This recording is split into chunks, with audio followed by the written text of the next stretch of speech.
Saudações, pessoal, tudo bem?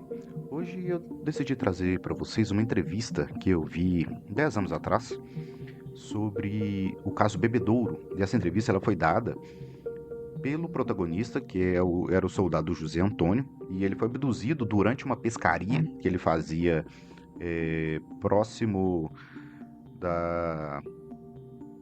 de uma lagoa. Ele estava à beira de uma lagoa, escutou um barulho, ele recebeu aquele feixe de luz, ficou paralisado e foi abduzido. E a abdução dele é muito interessante, e aqui a gente vai ter a oportunidade de ver o caso pela própria voz dele, né? Então ele foi investigado, né, e registrado pelo ufólogo Alberto Francisco do Carmo, que era ufólogo e artista plástico. O Alberto Francisco, ele fez parte do Cicoane, junto com que foi fundado, né, pelo Úvio Brant Aleixo. E o Alberto, enquanto artista plástico, ele trouxe algumas novidades para a ufologia, que uma delas foi a elaboração do objeto pela mão do próprio protagonista. Então, quando uma pessoa ele ia registrar um relato, ele levava massinha de modelar, argila e uns outros materiais que a pessoa pudesse literalmente modelar o que ela viu, né? Então era um tipo de retrato falado diretamente pela mão da pessoa. E o Úvio, que era um psicólogo, ele trouxe algumas novidades para a ufologia também, como o retrato falado do ser, né, do alienígena, que era visto pelas testemunhas.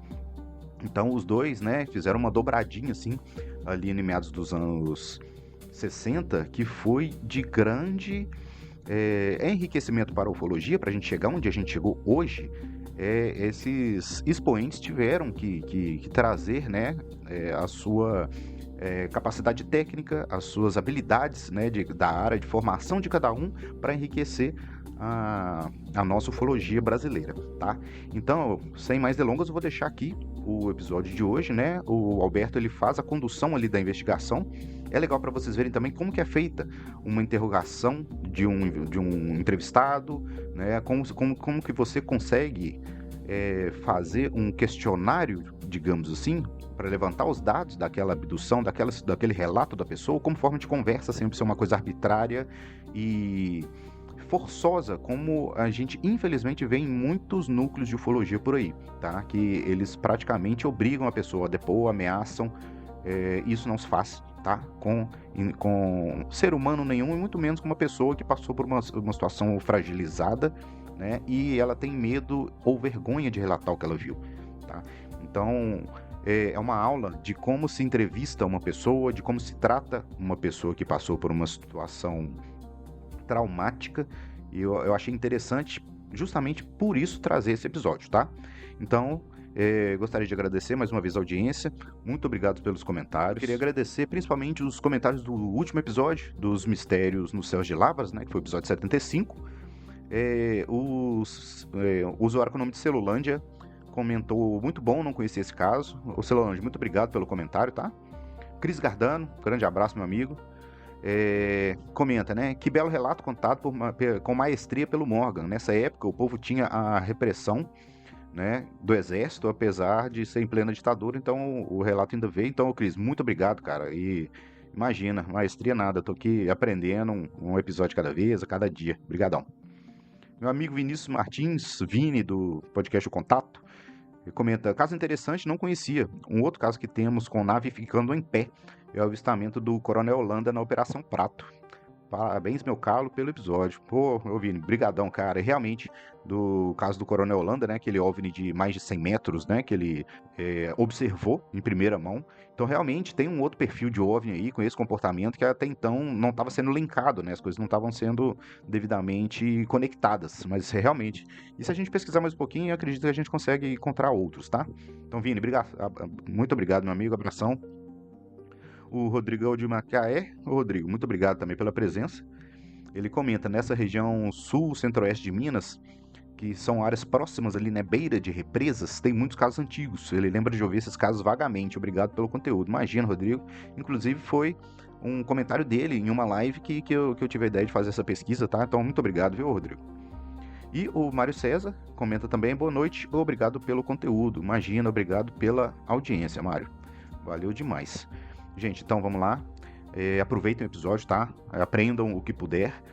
E o que achar que não é interessante, descartem. Mas eu acredito que dá para absorver um pouquinho de conteúdo legal aprendendo com quem começou a fazer ufologia no Brasil. Beleza? Então, fiquem bem, fiquem com Deus e a gente se vê em breve. Valeu!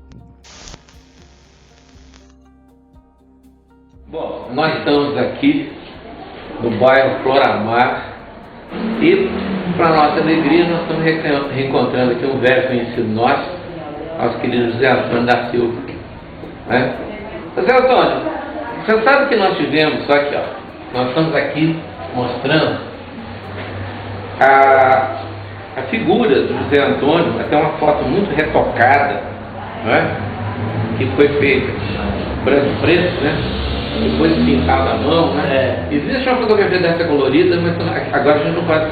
Esses eram os trajes que o José Antônio estava quando ele foi sequestrado, né? E uma coisa que eu não sabia, José Antônio, é que o tal rosário que você estava usando era muito grande, né?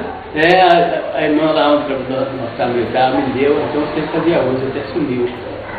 Sumiu, mas toda a vida eu reportei rezar um texto, dois, toda a tarde, toda a vida. Rezava 2 textos? 2, 3, toda a vida eu rezei, rezo até hoje. Você é um católico? Graças a Deus. Né? E eu acredito muito em Deus, sem Deus já não é nada, né? Eu penso assim, agora cada um tem direito de pensar o contrário. Eu, para mim, primeiro Deus, depois. E pelo jeito, lá na tua aventura, se não fosse Deus, né? Não tinha, eu não acredito que voltaria, né? Não, né? Não, eu não acredito. José Antônio, uma coisa que ficou muito. Bom, eu conheço a aventura de trás para diante, né? Certo. Então vamos ver se eu consigo fazer um resumo. Né? Você resolveu tirar uma folga, né?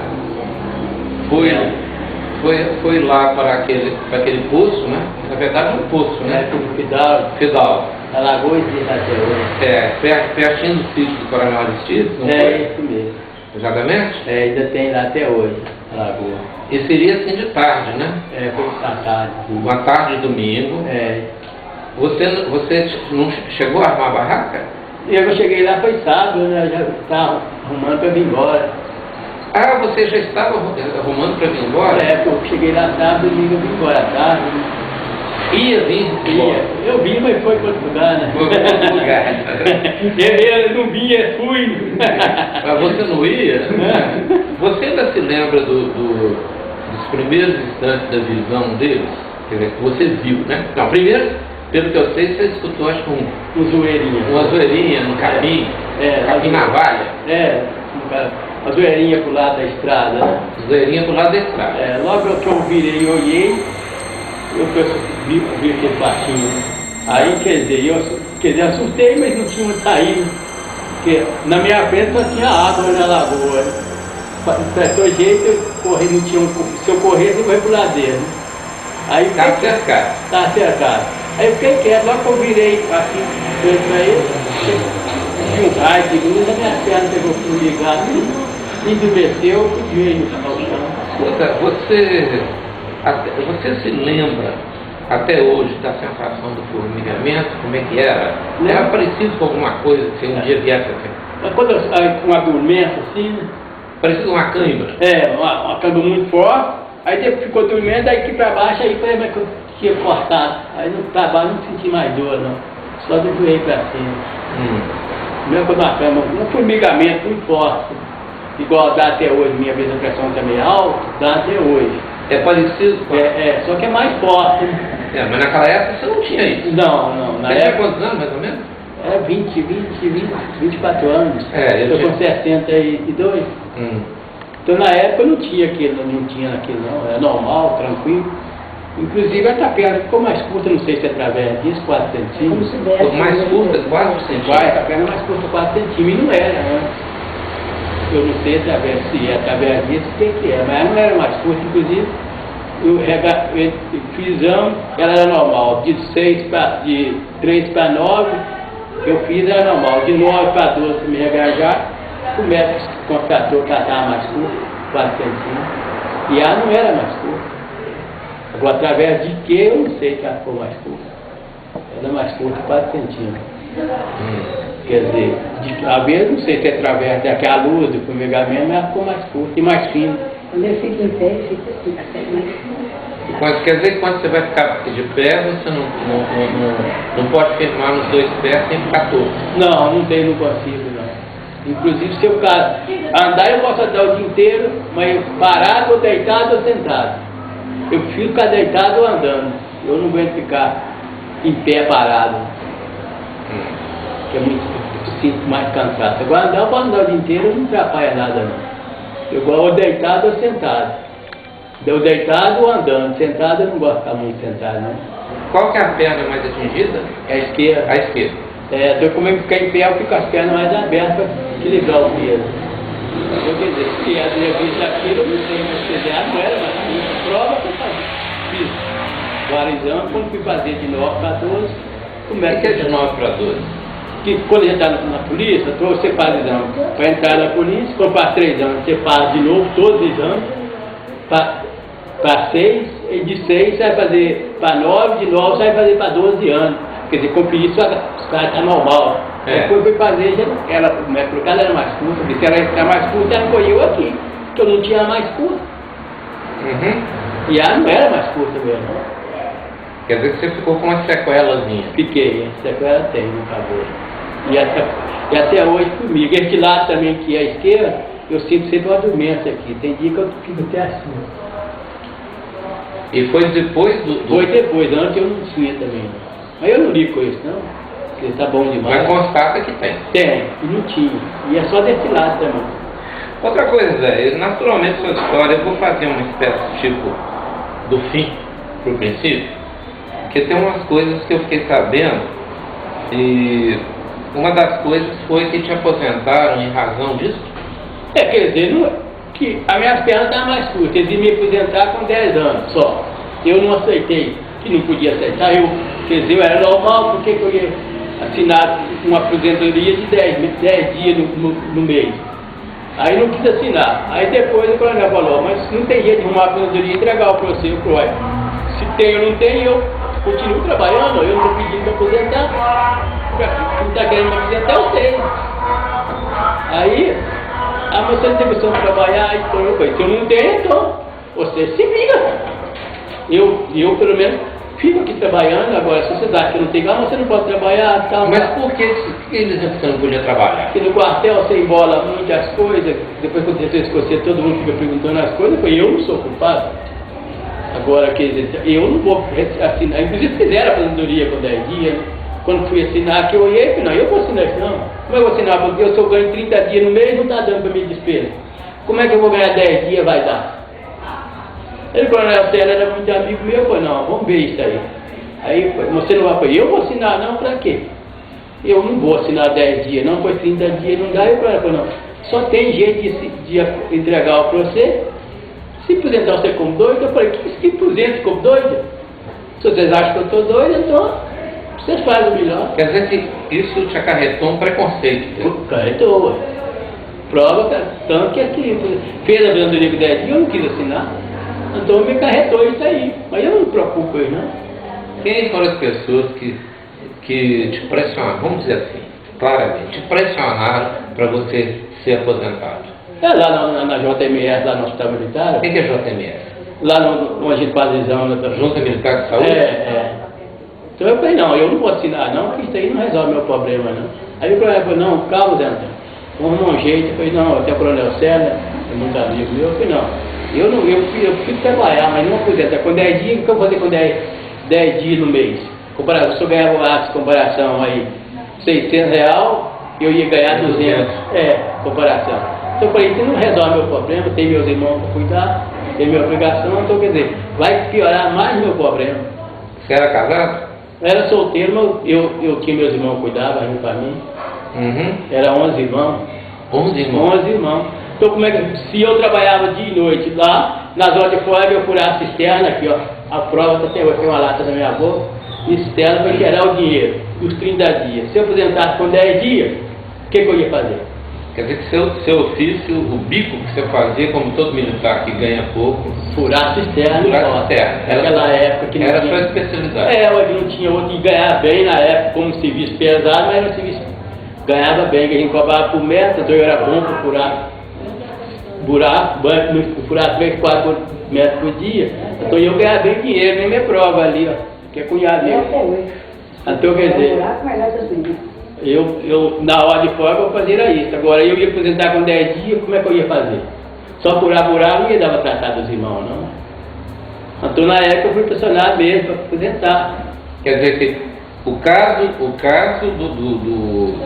do sequestro do disco voador Só deu problema. só deu problema Para mim foi. Quer dizer, eu não tenho isso como problema sério, mas foi problema para mim. Agora, uma coisa que eu acho interessante é o seguinte, é que nós, o Alcibiades Schmitz, você deve conhecer, viu? O professor Ângelo, você conheceu? O professor Ângelo Leodoro, conheceu? E nós e outros caras da PM, na época, nós acampamos no mesmo lugar, lá, e você soube que nós vimos coisas lá. Eu soube na época, vocês viram mesmo. Vimos. Então aquilo é uma coisa que eu acho estranha, porque um pesquisador já antigo, Certo. junto com gente da polícia, não é? Nós vamos para lá, para o lugar onde você viu, né? Vimos, claro, não fomos sequestrados, Mas viu. mas vimos, Certo. né? Então, depois disso, ainda veio preconceito para cima de você? Até hoje. Até hoje. Até hoje. Quer dizer, o único da Polícia Militar que deu apoio total foi o Coronel Sérgio. Esse me deu apoio total. Que era o coronel? Sérgio. Ele me levou para casa dele, fiquei lá com ele muito tempo. O único, ele me deu muito apoio. Você falou que fez exame em São Paulo na Força Aérea, não foi? Foi. Até eu mandou um tenente comigo, fomos daqui para lá, ficamos lá. Agora, uma coisa que eu vi, porque eu estive no QG da Força Aérea, eu realmente vi que eles estavam querendo te classificar como pessoa demente. Né? Legal. Aí eu falei com eles, não se trata porque outras pessoas já viram, inclusive nós, e nós descobrimos 2 casos dos barbudinhos invocados, não é? Entendeu? Inclusive uma coisa que eu lembro, você chegou a saber de um cara lá que trabalhava, um caseiro, que trabalhava no sítio do Coronel Aristides, que falou que era cubano invadindo o Brasil, que era barbudo? Foi, eu lembro.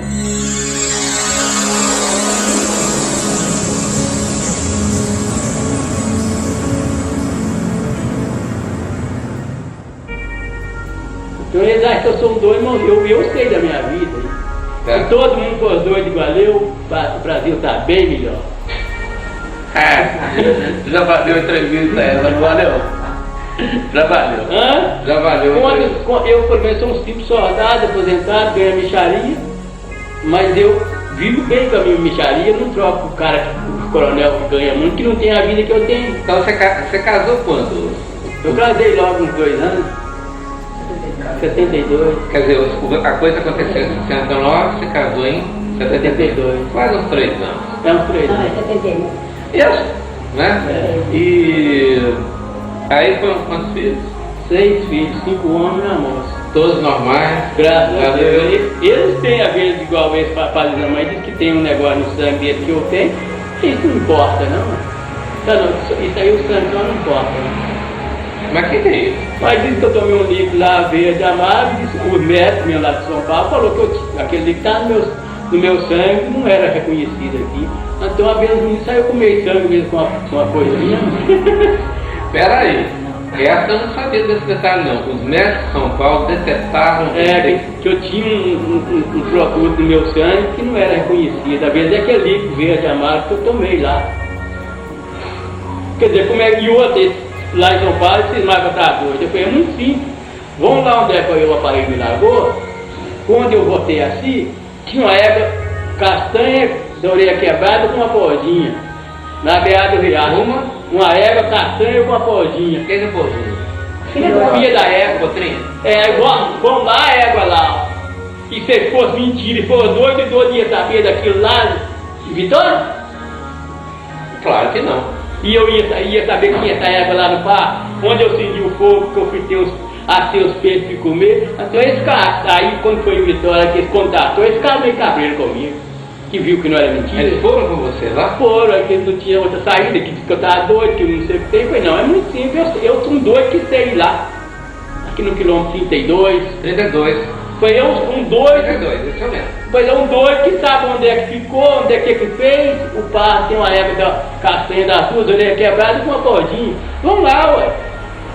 Aí, quer dizer, daqui pra cá ele fica meio cabreiro comigo. Eu falei, eu sou um doido, não sei o que estou fazendo.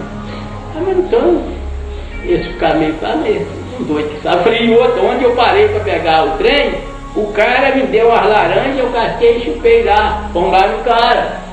O cara por esse moço passou comigo outro dia, pegou o trem aqui. Isso aonde? Você pegou, não? Colatina. Colatina. O doido sabia o que o cara tinha dado uma laranja para tascar, o doido sabia onde tinha pegado o trem, o doido sabia, hoje eu não lembro o tanto de dinheiro que eu tinha no bolso, o doido sabia que quando tinha no bolso, quando que a passagem de trem até aqui em Belo Horizonte, como é que o doido sabia tudo? É? Ótimo. Então, quer dizer, graças a Deus me largaram em paz, depois eu aposentei, eles acharam que eu tinha morrido, fui para a roça, fiquei lá uns 4 anos. Você ficou aonde? Fiquei em Terumirim. Como é que é? Terumirim, de meio Caratinga e Valadares. Tarumirim? É. Entre Caratinga e Valadares. Um arraialzinho que chama Alto Feroz. E o que você fazia lá? Eu mexia com a criação, mexia com... Criação de cavalo, bezerro. Acho que essa você gostou. Não, tá ali, a égua criou ontem ali, tá ali, ó. Ah, é mesmo? Nunca porque tem uma égua com uma cordinha, tá no porão, tá ali, ó. Tem um cavalo lá embaixo, vou de manhã de tarde, tá dentro, tem outras éguas lá embaixo. O dia que eu já gostava de animal, depois aconteceu isso, essa égua lá nessa época, que a primeira coisa que eu vi, que eu vi que estava aqui na terra, essa égua, então eu nunca esqueci. Prova eu não fico sem animal, enquanto tiver vivo, é trabalho, posso castigo. Quer dizer que você ficou mais ligado à figura dos cavalos? É que a primeira coisa que eu vi... A primeira coisa que você viu foi quando você... a égua bastante com a coisa. Então eu nunca fiquei sem animal depois dessa égua. Aquilo te marcou, hein? Marcou, não vi ninguém vivo, ninguém, nada. 1% que eu vi foi aquela época, pôzinha. Então aquilo marcou.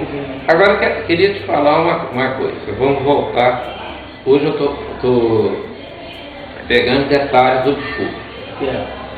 Quanto mais, para a coisa que você teve mais dificuldade de falar conosco, parece que você tinha um segredo, que você parece que você estava naquele aperto lá dentro do salão.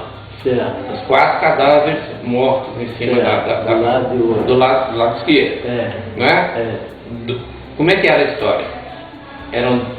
Como é que eles eram os cadáveres? O cadáver é gente aqui mesmo. Sei, mas como é que eles eram? Você me falou. Agora no momento não estou lembrado.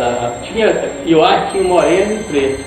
Tinha um moreno, tinha um preto e tinha mais claro. 2 claros. Né? Era 2 claros? Eu acho. Eram 4 cadáveres. Era 4. Você falou um preto, moreno e 2 claros. Né? E outra coisa, eles não tinham aparência cadavérica? Não, era novo, era velho. Não, tô falando, você estava branquela, fez cadáver? Não parecia que se tivesse, parecia gente normal, parecia até dormindo. Parecia que estava dormindo. Mas se estava, né, não posso falar que estava ou não estava, parecia que era... Não mexeu? Não, parecia que estava morto, não, eu pensei logo que eu também deve vir aquela fila de lá, né? Eu me lembro que você falou comigo, eu vou encarar o quinto. Eu pensei, olha, que eu tenho 4 mais um, mas não baterá nada não, né? Então, outra coisa que ficou bom interessante naquela entrevista é que na hora que você estava naquele aperto, você teve uma aparição de uma figura que apareceu. Agora eu quero me perguntar o seguinte, você teve essa aparição antes ou depois de beber o tal líquido verde? Depois de beber. Foi depois do líquido. Foi depois que você bebeu o líquido verde? E que te levantou as forças? Foi. Bom. Esse líquido, tenta lembrar, vamos dizer, ali nós temos uma cozinha no lugar. Imagina o que misturava, dava um sabor parecido. Era amargo. Muito amargo? Muito amargo. Nunca esqueci disso. Não. Esses detalhes nunca esqueci. Tem dia que eu durmo, acordo e ainda lembro até hoje. Gosto ruim. Amargo mesmo. Muito amargo. Não tinha nada assim, só ácido? Não, era amargo mesmo. Só amargo? Amargo mesmo, igual um fel. Vamos agora nos concentrar nessa aparição, que foi um flash, né? Foi. Foi um flash, quer dizer, não tinha nada a ver com a história Não. que estava acontecendo. Não. Você sabe quem é que apareceu para você? Sei. Quem é? A figura do Cristo. Era a figura do Cristo? É. Então se eu rezava naquela época, eu rezo muito mais. De que ele te falou?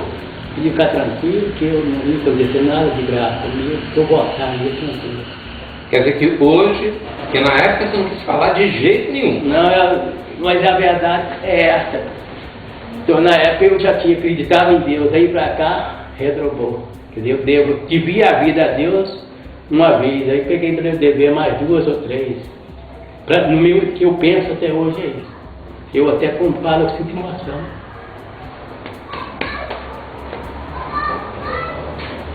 Que bacana.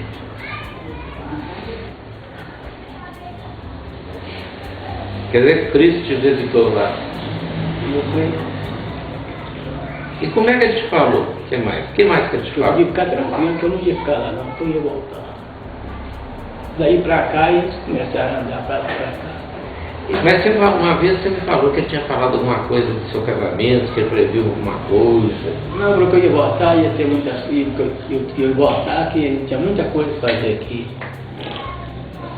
Então, graças a Deus, eu voltei tranquilo.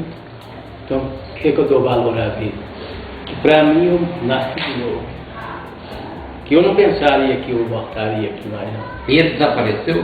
Quem é? O Cristo. Parece que sumiu, mesmo do jeito que apareceu assim, sumiu. Que eu estava de pé, não podia virar. Então, do jeito que ele veio, eu saí. Daí pra cá as coisas mudaram. Agora, quando a gente perguntar para você, inclusive são relatórios, foi o Cristo? Não foi. Você falou comigo, não. Não, mas foi. Foi ele. Foi, graças a Deus. Hoje, tantos anos depois, você tem coragem para dizer. Tem que às vezes a gente fica na época, eu fico meio assim, mas não tinha outra pessoa sem ser o Cristo que me salvar daquela, não. Eu não acredito que tinha. E só podia ser o Cristo, que ele entrou normal, saiu normal, se fosse um homem igual a mim, é claro que ele não ia. Ele não tinha nada a ver com os baixos. Não, o baixinho parece que nem viram ele, nem deu papo para ele, nem viram. Então, para mim, aí um momento da vida foi muito importante, o que marcou muito foi isso na época. Então, por que eu não importei de chegar aqui a me julgar como doido, que foi? Não importei, nunca importa. O importante é que eu voltei.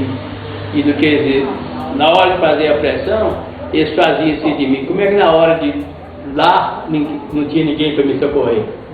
Inclusive, quer dizer, na época ainda falei para o Coronel Sérgio.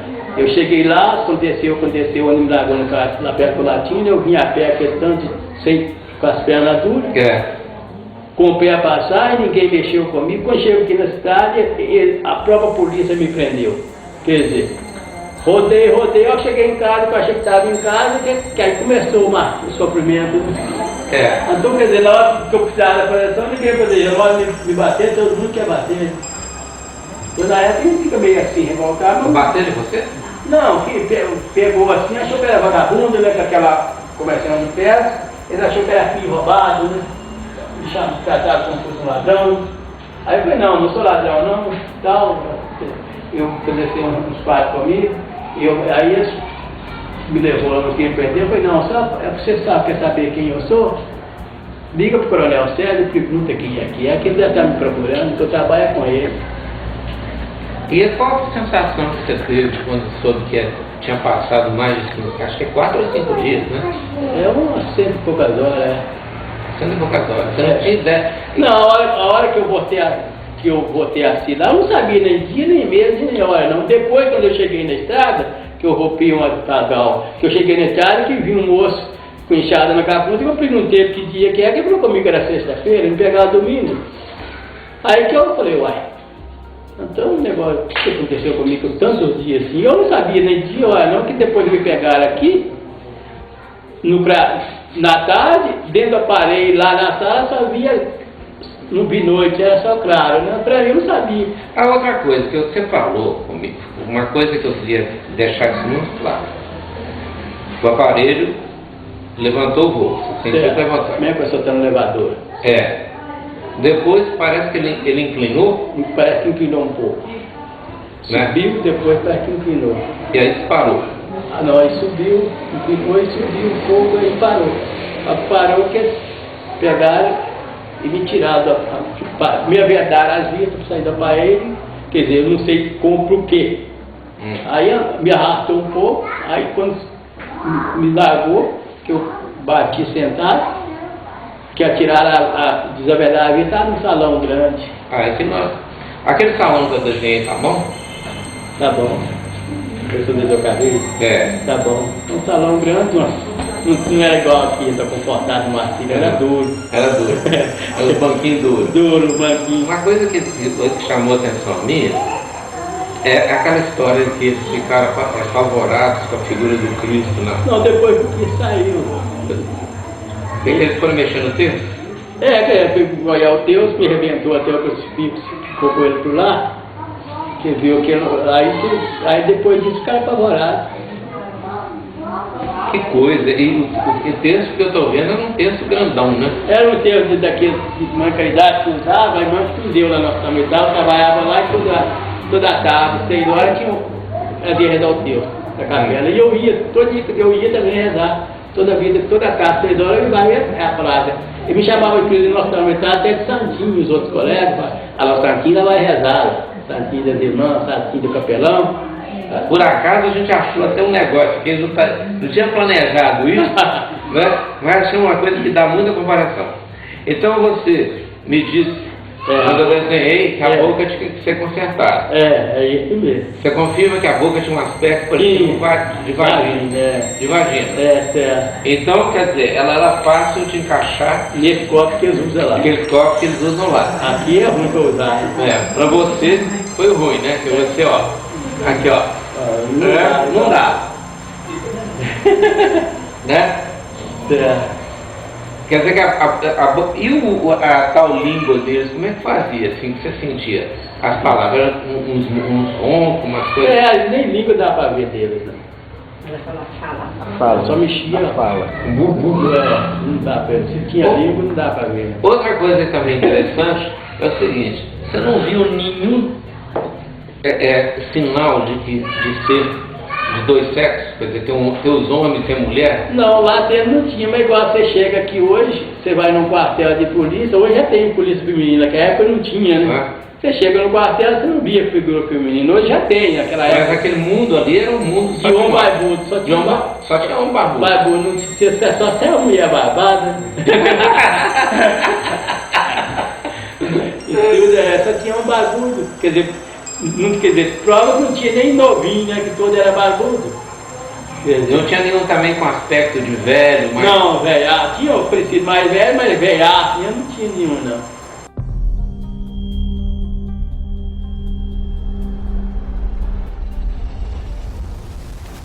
Você está ouvindo Projeto Contato Podcast.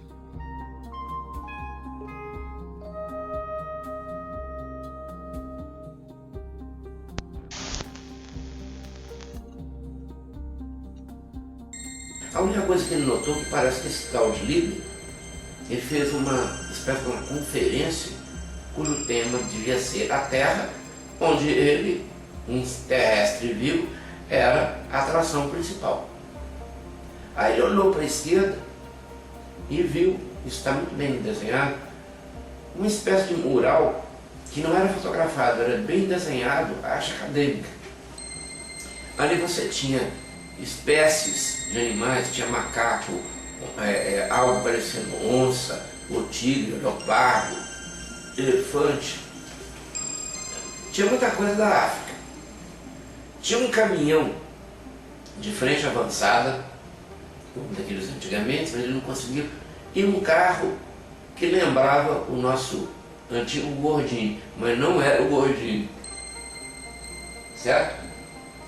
E, mistério dos mistérios, lá no fundo do salão, tinha algo que parecia, digamos, um carro de corrida, mas virado. Ao contrário, que tinha do lado duas seriam rodas, mas na verdade tinham lá dentro algo tipo ventiladores carenados. Tá? Mas passou o tempo, ele saiu dali, ele não soube nunca para que servia aqui. Bom, aí ele olhou mais para o lado assim, viu algo parecendo assim, umas lápides. Essas lápides que a gente vê de cemitério, de pedra lisinha, acabada. E aí uma parte sinistra. 4 cadáveres terrestres inteiramente pelados. Né? Um branco, moreno, forte, um negro, bem negro, forte, e 2 louros mais franzinos. Diz ele que quando viu aquilo, eu falei assim, eu vou enterrar o quinto naquela fila ali. E ele se preparou para morrer. Porque José tem um lado religioso, ele é muito católico. E rezava texto. E ele tinha se posto em volta do pescoço dele, que estava até apertando um capacete, ele estava com um terço no pescoço. Então ele começou a se preparar para morrer, começou, né? Crendo aos pais, começou. Quando o tal líder que estava falando para aquela assembleia lá, a tripulação do lado dele, né? Os capitães dele, né? Viu ele falando, eu acho que ele pensou que aquele texto podia ser algum instrumento de comunicação, dele qualquer coisa, e ele avançou furioso e tentou arrancar o texto do pescoço dele. E o texto do pescoço dele está numa foto antiga dele, você vê direitinho, tá? Das 3 Ave Marias para cima, onde começa o primeiro mistério, mas aquela primeira ponta, que é um Pai Nosso, e a cruz, o cara arrancou. Aí ele olhou a conta do texto, assim, de todo jeito e tal, mas quando ele viu a cruz, acredito que ele tenha pensado que aquilo era um barbudo, a cruz, né, podia ter alguma semelhança com ele, que aquela figura do Cristo fundiu a cuca geral. Porque ele passou de mão em mão, olhava, como diz, o que será aquilo, e tal, e tal. Aí eles foram mexer nas coisas dele, que aí que ele reparou que eles tinham trazido toda a bagagem dele. O soldado contou que as criaturas analisaram o conteúdo de sua bagagem, denotando certo interesse por alguns objetos. Alguns de seus pertences, sobretudo os duplicados, além de sua carteira de identidade, teriam ficado com os captores. José Antônio também conta como foi levado de volta daquele estranho lugar, que ele não sabia se estaria localizado na Terra ou no outro mundo. Um caso muito engraçado, uma das coisas que chamaram a atenção deles foi uma lata de sardinha. Eles olharam aquela lata de sardinha para baixo, para cima, assim, tal, o que fazem, tudo, botaram lá. Então eles querem o seguinte, eles pegavam, por exemplo, eles levam vários tipos de anzóis e vários em duplicado. Então eles comparavam anzóis. Se um era igual ao outro, eles pegavam um com uma amostra. Qualquer objeto dele que tivesse duplicado, eles pegavam em amostra. Se não fosse, eles não pegavam. Então, um toque ético, e tanta falta de ética, de pegar um pobre coitado e submeter a essa experiência. E no meio das carteiras, ele tinha a carteira da PM, sei lá, outras carteiras que tinham por aí, eles resolveram ficar logo com a carteira de identidade. Por isso que o princípio da escola falou assim, ó, cara, cadê a sua carteira de identidade? Eu falei, ficou com eles. Eu só sei que depois, vocês um dia vão ver essa cena. Já tem 4 anos que eu gravei, tá? E que é uma absoluta bomba. O Zé diz que eles começaram a discutir entre si como se tivessem decidindo o destino a ser dado a ele. E nisto se materializou, mas os extraterrestres não perceberam uma figura com uma espécie de camisolão pardo, com um cinto de corda, tipo franciscano amarrado, cara de longas barbas, e que teria falado com ele em português. Ele não era anatomicamente igual aos outros, era alto e tal coisa. Teria dado a ele várias coisas. Isso aí é uma coisa que a gente ainda precisa dissecar, porque agora ele está mais aberto. Mas ele se recusou durante 40 anos, mais de 40 anos, de falar quem era aquela figura. Mas só sei que aquela figura falou com ele, sabe? Falou sobre a futura mulher dele, ó, você vai casar com uma pessoa assim, etc, etc, etc. Mas como você é um homem de fé, você vai sair daqui. Fique tranquilo. Certo? Eu só sei que depois que essa figura desapareceu, de que durante 40 anos ele não disse quem era, a primeira bomba foi a aparição daquela figura, que eu vou deixar para o final. Né? Então o negócio é o seguinte: fosse o que fosse, eles decidiram que iam devolvê-lo. Então vendaram os olhos dele, dizeram que se sentiu, ai meu Deus do céu, graças a Deus, eles vão me levar de volta. E o arrastaram, certo? Pelo mesmo, ele teve a impressão que era um corredor, coisa parecida, e até um lugar onde ele foi sentado de novo, e quando tiraram a venda, ele estava outra vez dentro do disco, do mesmo jeito, do OVNI, né? O duplo cogumelo com vigas, do mesmo jeito. E houve a viagem de volta. E houve, de novo, a invasão de luz. Exatamente como fazendo. Né? Bom, aí ele sentiu que o objeto estava descendo, né? Mas aí ele estava tão exausto mesmo, que ele desmaiou. E ele já acordou largado perto de um córrego, certo? De água cristalina. Olhou para o lado, estava a mochila dele. E aí uma coisa mais interessante, muitas pessoas que sofrem, alegam ter tido efeitos de armas paralisantes, Turíbio, por exemplo, lá desse conjunto de casos no interior paulista de Leme, por exemplo, um rapaz que levou uma rajada de um raio paralisante perto da academia, Tiago, lembrei do nome dele agora, também alegou a mesma coisa. Ele sentiu uma sede horrível, que ele bebeu 1,5 cantil e só não bebeu mais porque não cabia, certo? Parece que isso provoca uma desidratação violenta no cara. Aí ele ficou parado pensando, eu acho tão engraçado, eu morri de rir quando a gente contava ele. Ele falou assim,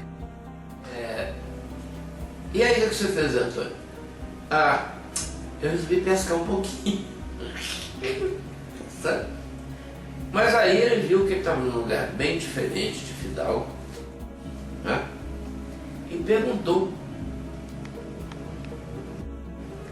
E ele, você imagina, num calção amarelo de couro cru, você imagina assim, você depara com a figura no meio da estrada, um cara sem camisa, de calção amarelo de couro cru, entendeu?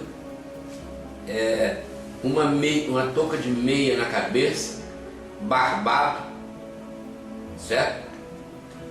E carregando um pacotão, né? Os meninos começaram, é o doido, certo?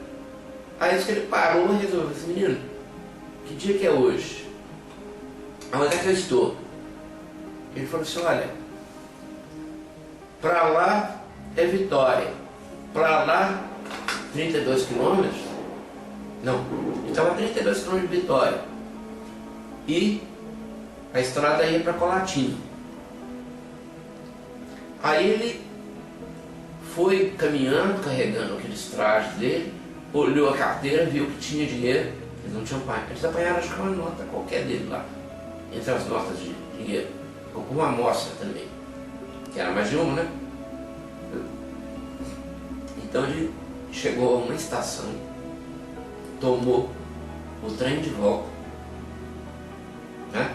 E aí nós voltamos ao fim da história. Se aquele guarda não o tivesse detido para averiguação de suspeita de roubo de fio de telegrafo, jamais eu estaria contando essa história. Mas agora chegou a hora de dizer quantas bombas que eu já falei? Várias, né? O copo, etc. Um grande amigo meu, por sinal você já entrevistou, engenheiro aeronáutico, René Renato, formado pela FMG, que é uma das figuras mais ousadas que eu conheço, sabe? O Brasil precisava descobrir esse cara. Ele me telefona, de repente, Alberto, o caso do soldado. Mas o que, René? Cara, Scientific American, eu não entendi nada do caso do soldado do Scientific American. Aí me explicou. Tinha saído no Scientific American especial sobre teoria da relatividade, né? E uma das coisas que estavam lá é que Einstein previa que próximo, durante a transição, a teoria, a relatividade respeita a luz como a maior velocidade que se consegue no universo. Mas de qualquer forma, ao se aproximar da velocidade da luz, as pessoas começariam a ver as coisas cada vez mais claras, até um ponto em que não veriam mais nada. Que tal? Mas tem mais. Ele teve a impressão de que a experiência tinha durado horas e constatou que ele estava naquele lugar do Espírito Santo 5 dias depois. Portanto, houve dilatação do tempo. Certo? Agora, uma coisa interessante é que se o cara viajou próximo à velocidade da luz, era para ter havido dilatação da massa também. E em momento algum ele teve a impressão de ficar pesado, entendeu? Então a impressão que eu tenho, eu sou um professor de física, sou um licenciado, não sou bacharel, doutor, não.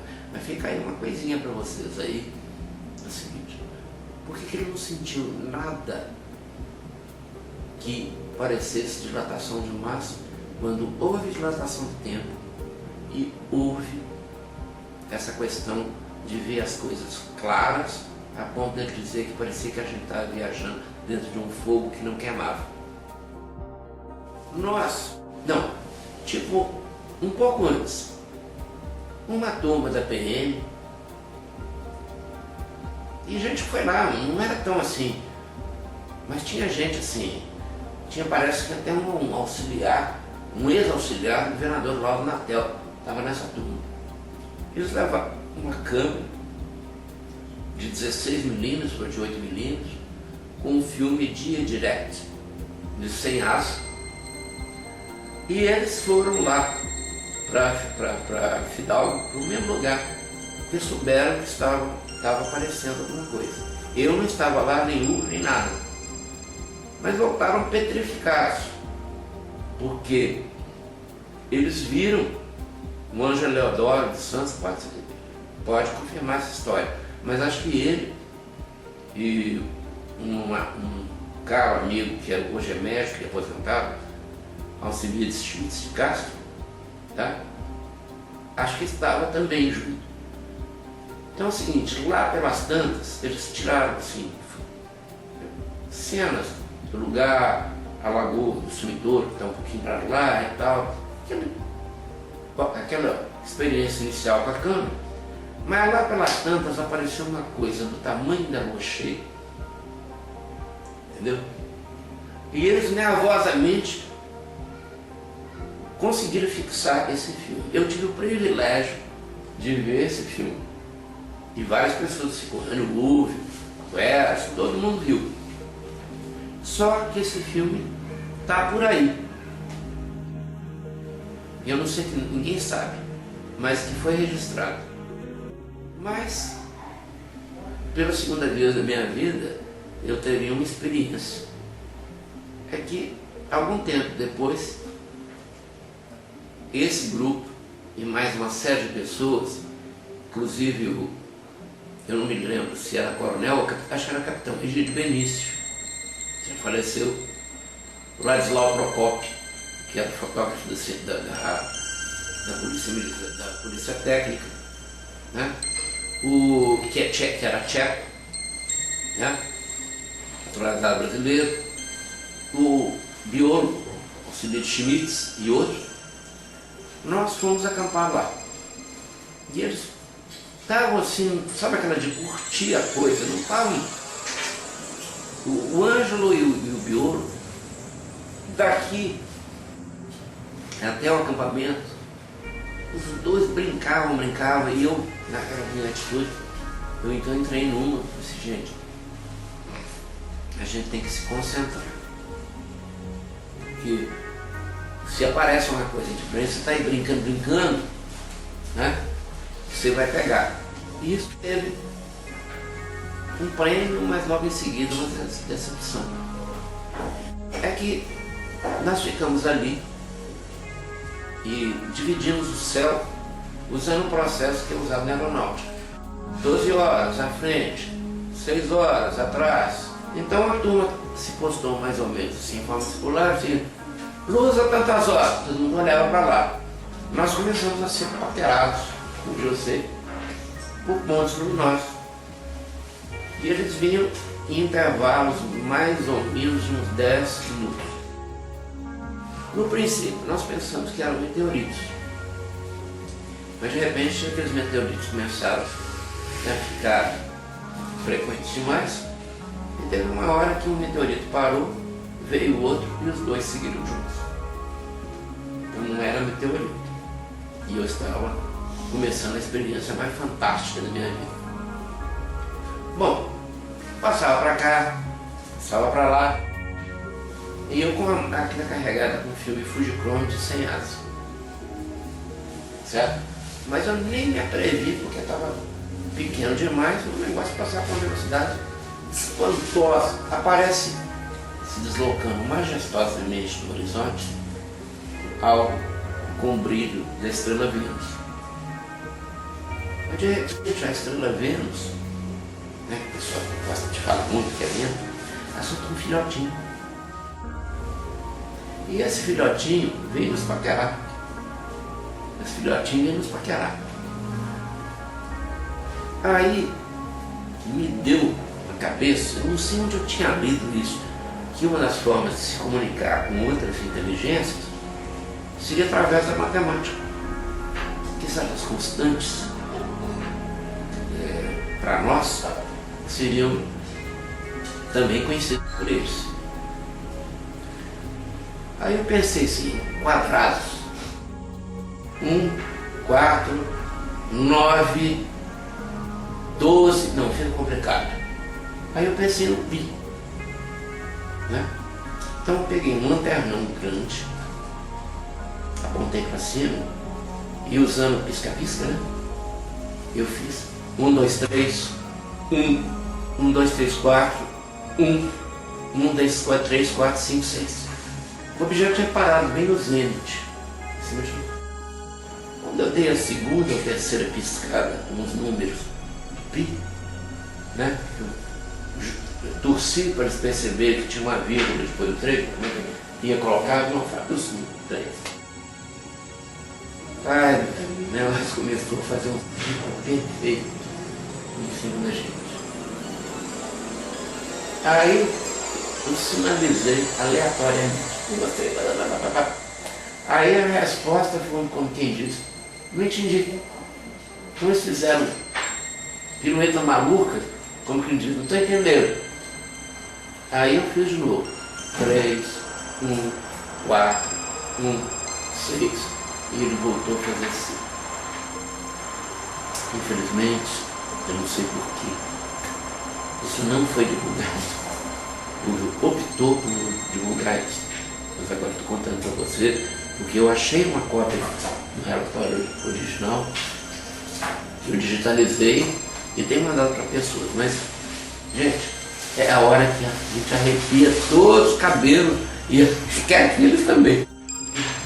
É impressionante, você olha assim, meu Deus do céu, essa coisa não é desse mundo. Já passou tanto tempo, você nunca falou para nós quem era aquela figura que apareceu para você e disse que você seria libertado, que sua fé tinha se salvado e outras coisas mais. Bom, vou dar uma de ator aqui. Foi mais ou menos assim.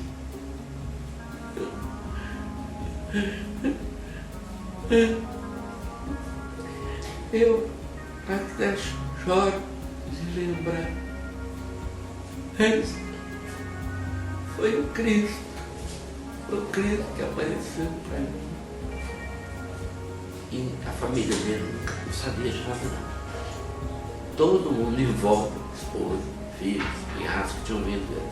Todo mundo começou a chorar. E eu também. Aí eu perguntei para ele, essa foi a melhor da história. Eu perguntei para ele, Zé, por que você não falou com a gente? Bem, a gente desconfiou que tinha a ver com isso, com Cristo. Ele falou, você é doido? Imagina, ele já estava achando louco, que eu era doido, porque falei que o disco voador tinha me levado.